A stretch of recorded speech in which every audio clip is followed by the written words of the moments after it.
You are lying in bed right now, or sitting on a couch, phone in hand, scrolling. It is warm where you are. Somewhere in the last few weeks, someone you know probably lost someone they loved, and you know exactly what happened next. There was a phone call. There was a funeral home that handled the details. There was a service with folding chairs and a slideshow of photos set to music. And somewhere in a drawer there is a folder with a death certificate, an obituary link, maybe a plot deed for a cemetery 2 towns over. Grief in your world comes with a process. A machine designed by centuries of bureaucracy and ritual quietly picks you up and carries you through the worst days of your life. Now take all of that away.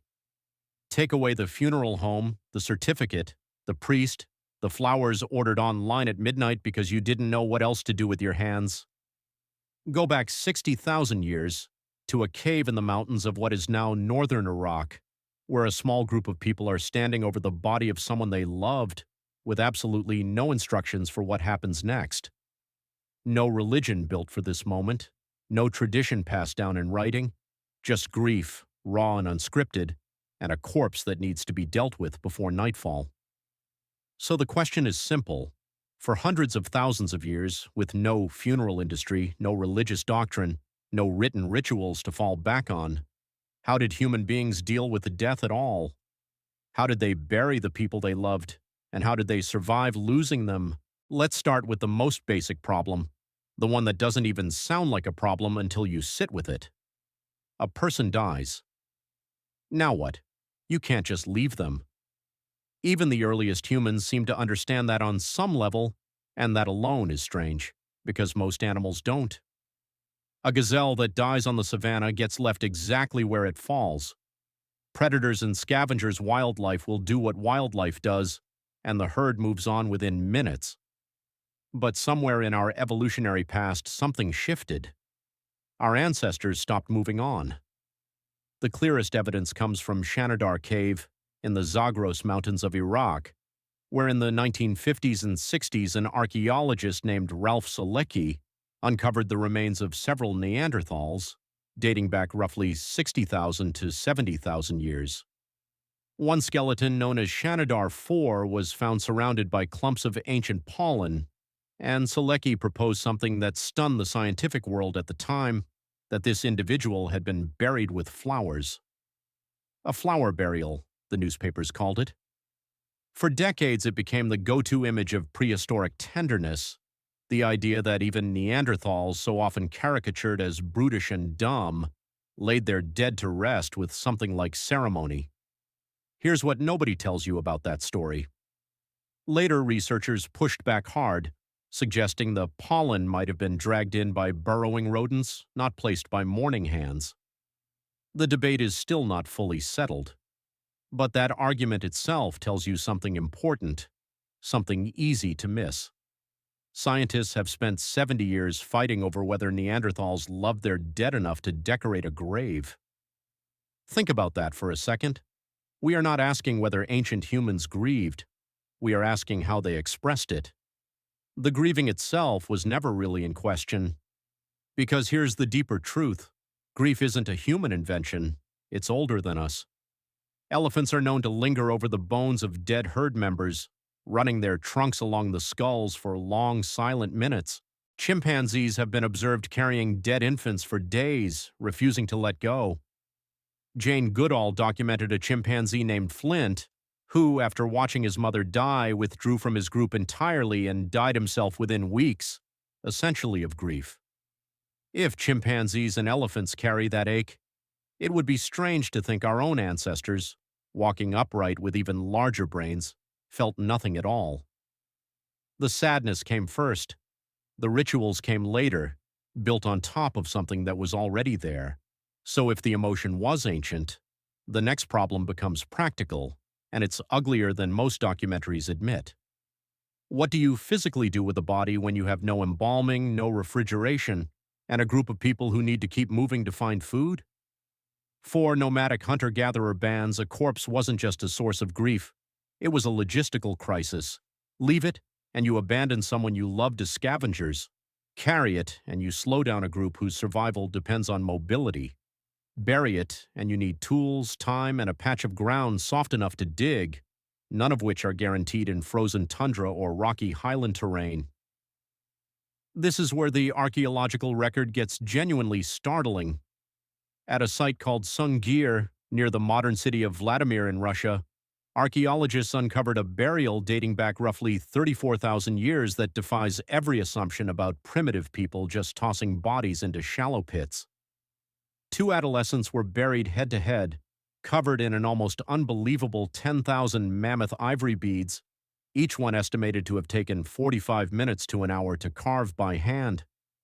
Do the math on that for a second. That's not a few hours of hasty ceremony. That's tens of thousands of hours of collective labor poured into honoring two young people whose names we will never know. In a world where every single day was a fight for calories, someone chose to spend an almost incomprehensible amount of time making sure the dead looked beautiful before they went into the ground. Here's the part nobody talks about. This wasn't rare desperation. It was a pattern. It happened again and again across continents long before anyone wrote a single word. So the practical problem of what to do with the body quietly turned into something else entirely, a statement, a refusal to let death be meaningless, which brings us to the next layer, the one that's honestly the hardest to wrap your head around. Ancient humans weren't just burying bodies. In many cases, they seem to have been trying to answer the question of where the dead actually go. At Lake Mungo, in the arid outback of New South Wales, Australia, archaeologists discovered the remains of a woman now called Mungo Lady, cremated and buried around 40,000 years ago, one of the oldest ritual cremations known anywhere on Earth. Nearby, the remains of Mungo Man were found covered in red ochre, a mineral pigment that had to be deliberately sourced, ground down, and applied to a body that could offer nothing useful in return. Ochre doesn't preserve meat. It doesn't help hunting. Its only apparent purpose was symbolic, painting the dead the color of blood, of fire, of the sunset, possibly of a life that mourners hoped hadn't fully ended. Here's what doesn't make sense until you think about it. Why would starving, exhausted people spend precious energy grinding pigment for someone who could no longer see it? The answer scientists keep circling back to is unsettling in its simplicity, because the burial wasn't for the dead, it was for the living. Ochre and beads and careful burial positions weren't really messages sent to a corpse. They were tools mourners used to process an unbearable fact, the same way a modern person writes a eulogy not because the deceased will hear it, but because saying the words out loud makes the loss survivable. And that idea that death rituals exist for the living becomes even clearer once you look at how ancient humans handled death as a community, not just as individuals. At Dolní Věstonice, in what is now the Czech Republic, archaeologists found a burial dating back around 26,000 years that still unsettles researchers today. 3 individuals, 2 young men and a woman, were buried together in a single grave, arranged with deliberate, almost theatrical care. The woman's face was covered with a wolf's shoulder blade. One man's hand rested near her pelvis. The site is nicknamed the Triple Burial, and to this day nobody knows exactly what happened to them or why they were buried this way, but the intentionality is undeniable. Someone stood over that grave and made specific choices about how these 3 bodies related to each other in death. This is the part that should stop you cold.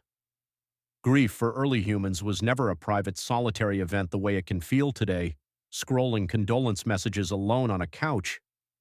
It was a communal performance, a physical, hands-on act that the whole group participated in, whether that meant carving thousands of ivory beads, grinding ochre by the fistful, or carefully arranging bodies in a shared grave meant to say something the group couldn't yet put into words.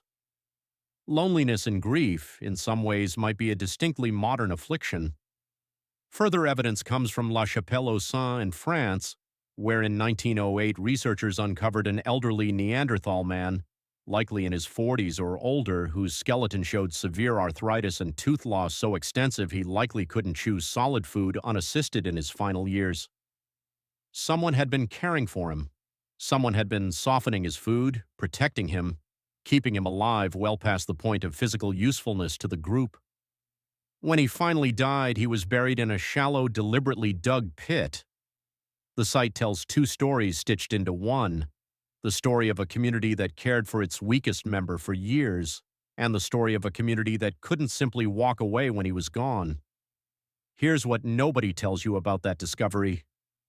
For decades, scientists assumed this kind of compassion was uniquely human, something Neanderthals, painted as brutish evolutionary dead ends, couldn't possibly have felt. That assumption has completely collapsed. Tenderness, it turns out, may be older than our own species. So by the time you reach the more recent chapters of prehistory, something remarkable has happened. Death has stopped being just an emotional crisis to survive and started becoming a foundation for entire belief systems.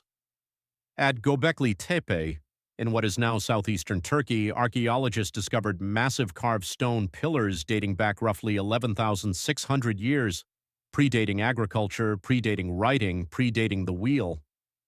Evidence at the site points toward what researchers describe as a skull cult, with human skulls deliberately modified, carved with grooves, and possibly displayed as objects of reverence. This wasn't casual burial anymore. This was architecture built, at least in part, around honoring the dead, monumental structures raised by hunter-gatherers who supposedly had no business building monuments at all, according to old assumptions about what primitive people were capable of. Think about the scale of that shift for a second. Somewhere between a Neanderthal quietly softening food for a dying elder in a French cave and a community raising multi-ton stone pillars to honor the memory of the dead in Turkey, human beings turned grief into civilization's first architecture, before farming, before cities, before kings. The dead may have been some of our species' very first reasons to build something permanent at all. Which brings us to the question underneath all of this. Why? Why would a species under constant survival pressure, with every calorie and every hour precious beyond modern comprehension, spend so much of both on people who could never repay the investment? The honest answer is that grief was never a luxury. It was a survival mechanism in disguise. A group that mourns together, that visibly demonstrates loyalty even to the dead, is a group that trusts each other more deeply while alive. Anthropologists studying these burial sites increasingly argue that elaborate mourning rituals functioned as a kind of social glue, a way of signaling to every living member of the tribe, "We will not abandon you, not even in death." That signal, repeated generation after generation, may have been one of the quiet engines that allowed early human groups to cooperate, to trust strangers enough to trade with them, to build alliances that stretch beyond blood relatives. The rituals we now associate with sentimentality might actually be one of the load-bearing walls of human civilization itself. Here's the reframe that changes everything if you let it. You did not inherit your grief from a funeral home or a religious institution. You inherited it from a woman in the Australian outback who ground ochre by hand 40,000 years ago. You inherited it from a group in Ice Age Russia who spent tens of thousands of hours carving beads for two dead teenagers. You inherited it from a Neanderthal community in France who kept an old man alive for years after he stopped being useful, simply because they loved him. Every single time you've ever felt that particular ache, the one that makes you want to do something, anything, even something as small as lighting a candle or writing a card, you are participating in one of the oldest continuous traditions our species has ever practiced. Older than language, quite possibly. Older than most of what we call culture. So let's go back to where we started. Winter, or heartbreak, or death, came at your ancestors with four brutal problems at once: a body with nowhere to go, a group with no time to stop moving, an emotional wound with no words built yet to describe it, and a silence afterward that threatened to break the whole tribe apart. And piece by piece, without instructions, without scripture, without anyone teaching them how, they answered every single one. They buried, they decorated, they mourned together instead of alone. They built monuments before they built houses. Zoom out far enough and death starts to look less like an ending in the human story and more like the origin point of almost everything meaningful we built afterward. Community, ceremony, even architecture in its earliest form seems to trace back to us standing over the people we lost, refusing to let their absence mean nothing. So go back to that couch, that phone in your hand, that folder in the drawer with the obituary link and the funeral home's business card. It feels modern. It feels like paperwork. But underneath all of it is the exact same ancient impulse that made someone kneel over a body in a cave 60,000 years ago and decide, against every survival instinct screaming at them to keep moving, that this person mattered enough to stop. We didn't invent grief. We just built better ways to carry it.